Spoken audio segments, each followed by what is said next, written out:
மகாஜனங்களே, இந்த தொகுதியிலே பல்வேறு வளர்ச்சி திட்டங்களை நாம் முன்னெடுக்க வேண்டியது இருக்கிறது. அதிலே குறிப்பிட்டு சொல்ல வேண்டும் என்று சொன்னால், தமிழ்நாட்டில் 20க்கும் மேற்பட்ட மாநகராட்சிகள் இருக்கிறது. பல மாநகராட்சிகளுக்கு இன்றைக்கு ஸ்மார்ட் சிட்டி என்கிற திட்டம் வந்திருக்கிறது.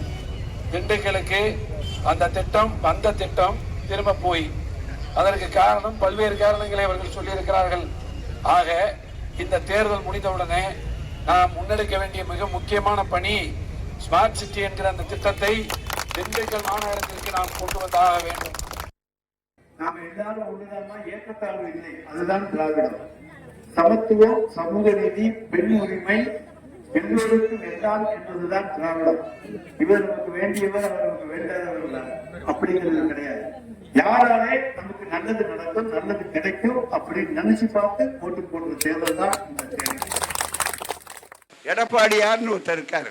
இன்னும் கொஞ்சம் நாள் ஒன்று 5ஆம் தேதி ஆன ஒன்று இப்போ எடப்பாடியார் சேர்த்து சொல்றாங்க. எடப்பாடி யார் அப்படின்னு பிஜேபியில மோடியிலேயே உத்தரப்பிரதேசிலேயே கேட்கக்கூடிய அளவிற்கு வரும். எனக்கு பாவம், இந்த ஆட்சியில இதுவரையில எதிர்கட்சி தலைவராக இருந்தாரு.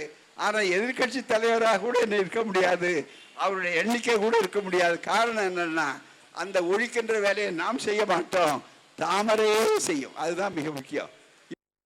40 வருடம் 30 வருடம் இருந்தவர்களுக்கு பட்டாக்கள் இந்த பகுதியிலே வழங்கப்பட்டிருக்கிறது. தொடர்ந்து பட்டாக்கள் வழங்கப்பட்டிருக்கிறது. எனவே இந்த கழகாட்சி என்பது இந்த பகுதியுடைய வளர்ச்சிக்காக நம்முடைய அரும்பாடுபட்ட நம்முடைய முதலமைச்சர் தளபதி அவர்கள் நிறைய பணிகளை செய்திருக்கிறார். அப்படிப்பட்ட முதலமைச்சர் 2வது முறையாக முதலமைச்சராக பொறுப்பேற்பதற்கு நம்முடைய உள்ளூர் மக்கள் ஆதரவளிக்க வேண்டும் என்று கேட்டு